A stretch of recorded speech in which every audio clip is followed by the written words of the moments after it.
Good everyone, Froggy Picker here. In this video I will be showing you how do you go for to gut one of these double-sided Euro cylinder. They are actually a little bit trickier to open and avoid gutting disaster than normal mortises, for example, or cylinder.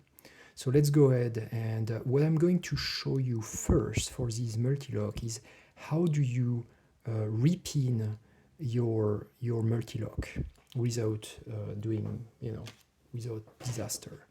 And so the first thing is I'm going to repin this side of the Mul-T-Lock, for example. So first thing that you have to do is remove the clip, obviously. So here it is. And now, so the trick is that you want to remove this plug without having all the driver pin to pop out. And for this, so there's like two different methods. One method would be to use segmented follower. So you have to remove the cam lock in the center, you have to push all the two-side cylinder, and then you have to insert this segmented cylinder from the inside out. I will put a picture to show you what it looks like. There's different models, some that are with like magnets, but I don't have one. So the other method is actually to use half a key.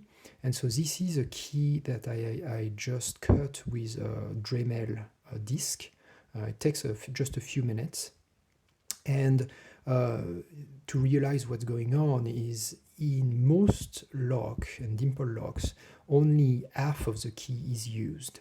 And so in this case, you can cut the other half and then use a pinning shoe to retain the driver. So let's see how it goes. So I'm going to insert the key here, and then I'm going to rotate the plug.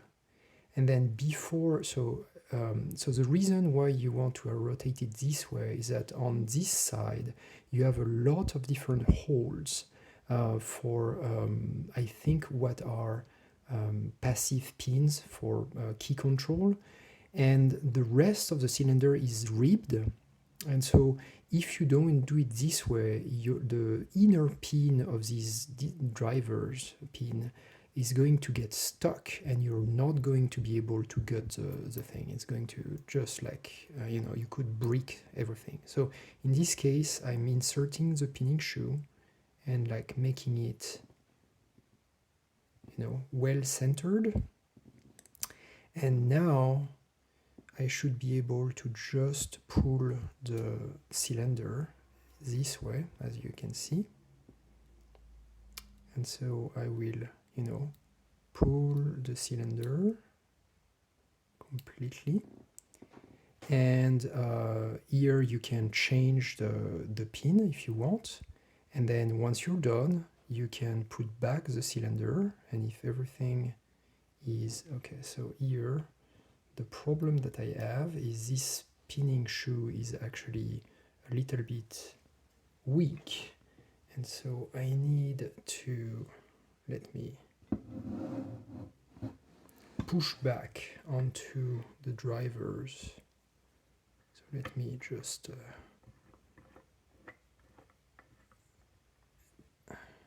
put the cylinder and then, recenter the view here. So I'm going to use,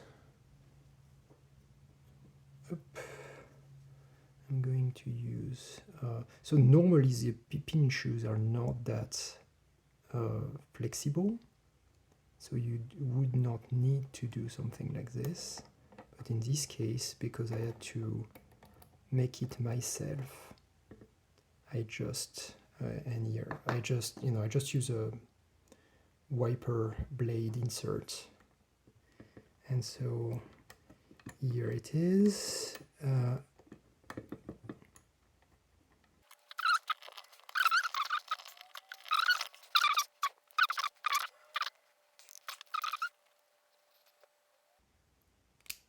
Ah, here it is.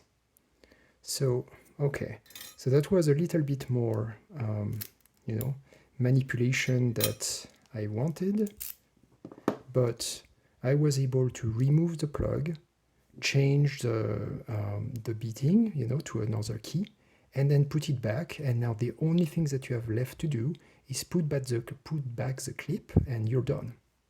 Okay, so that's the first thing. Now the second thing is, how do you gut the full cylinder properly or without creating a disaster? So the first thing that I'm going to do is actually remove all the clips. So there is like two clips to be removed. I already have one out. And then the second one is here. So let me just push it out. Here we are. So now let me recenter everything. So now that the two clips are out, what I'm going to do is I'm going to remove the cam. So to do that, I'm going to use two keys, and I'm going to so by same thing, I'm going to put the key toward the driver so that nothing moves, and I'm going to pull that plug a little bit, just a little bit, to have everything to just clear the way, basically. Now I'm going to use a second key on the other side.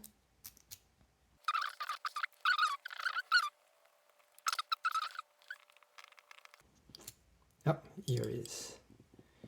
Okay, so now I will rotate it 180 to put, same thing, to put the driver next to the key, and then I will be able to pull this thing out of the way a little bit, but not too much. Now, you see I can get the cam out, so this is like the two pieces. And now I think the easiest way that I found is I can just so yeah, you have these extender here that are going to be a little bit annoying, but now I can just pull this cylinder, and one by one the driver are going to fall out. So you know, I'm just up here would be the first driver, so that's number 5. So let's put it in position 5, and then go from there. This is driver number 4, 3, and by doing it this way, you know exactly which driver goes where. So that's kind of convenient if for whatever reason your Mul-T-Lock has different kind of driver. Here they are. Okay, so that was the 5 drivers and the plug.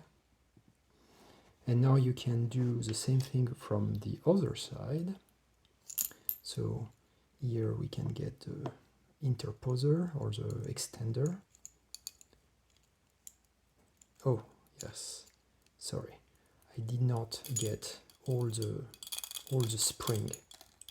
So there is obviously 5 spring in the Bible, and so we don't want to damage anything.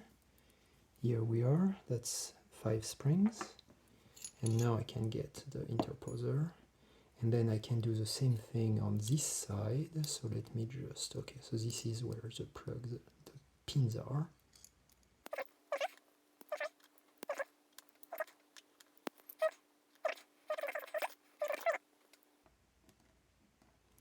All the springs, and here we are. So the cylinder has been gutted properly without disaster and without snagging any driver pin inside any of these grooves. That's definitely something that I did on my first attempt. So this is a lot easier. You get everything, and now you can start progressive pinning, but that is a story for another video. Anyway, thank you for watching. Remember the rule, only try this at home, and leave any ferrule locks to professional. Thank you. Bye.